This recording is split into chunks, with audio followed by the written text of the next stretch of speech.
কালকে একটা ভাই আমাকে ফেসবুকে মেসেজ করেছিল। মেসেজটা ঠিক এরকম ছিল যে, ঈশান ভাই, আমার গার্লফ্রেন্ডের বিয়ে হয়ে যাচ্ছে, আমি কি করব বুঝতে পারছি না, আমি তাকে ছাড়া বাঁচতে পারবো না, আমি তাকে ছাড়া একটা মুহূর্তও থাকতে পারবো না, প্লিজ বলো কি করব। আমার ফ্যামিলিকে আমি অনেক কষ্ট করে মানিয়ে নিয়েছি, কিন্তু তার ফ্যামিলি আমাদের সম্পর্ক মেনে নিচ্ছে না।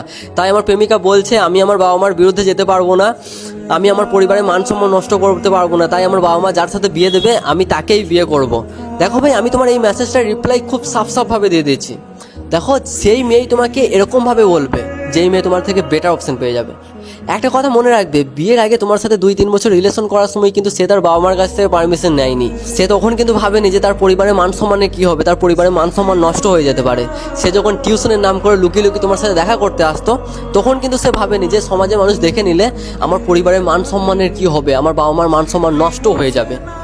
তাহলে বিয়ে করার সময় এত নাটক কিসের? আর বর্তমানে মেয়ের বাবা মারা একটাই কারণে ছেলেকে মেনে নেয় না, কারণ ছেলে গরিব বলে। মেয়ে গরিব ছেলের সাথে সংসার করতে রাজি আছে, বাট মেয়ের বাবা মা মেনে নেবে না, কারণ তাদের মান সম্মান নষ্ট হয়ে যাবে গরিব ছেলের সাথে বিয়ে দিলে। তো সেই সব গার্জেনদেরকে উদ্দেশ্য করে আমি একটাই কথা বলতে চাই, সংসারটা কি আপনারা করবেন নাকি আপনার মেয়ে করবে?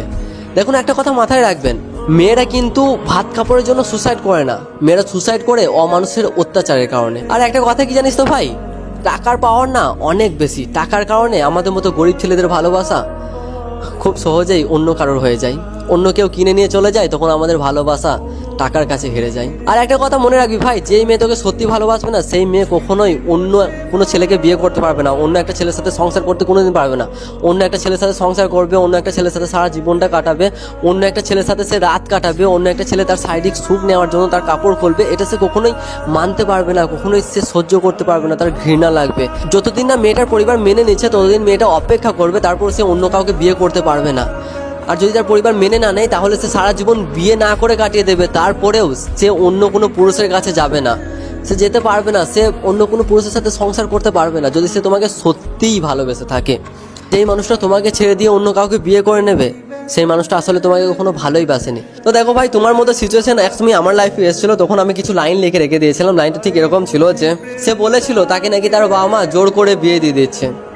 তাহলে আমি বুঝলাম না, অন্যকে দেখানোর জন্য নিজ হাতে মেহেন্দি লাগালো, তারপর অন্যের চোখে সুন্দর লাগার জন্য মেকআপও করলো, তারপর শেরওয়ানির সাথে ম্যাচিং করে শাড়িও পরলো, তারপর নিজ মুখে অন্যকে পাওয়ার জন্য কবুলও বলল, তারপর অন্যের ভালোবাসা পাওয়ার জন্য নিজ পায়ে হেঁটে বাসর ঘরেও গেল, তারপর অন্যকে সুখ দেওয়ার জন্য নিজের কাপড়ও খুললো। আর সে নাকি বলেছিল তাকে জোর করে এসব করানো হয়েছিল। বাহ,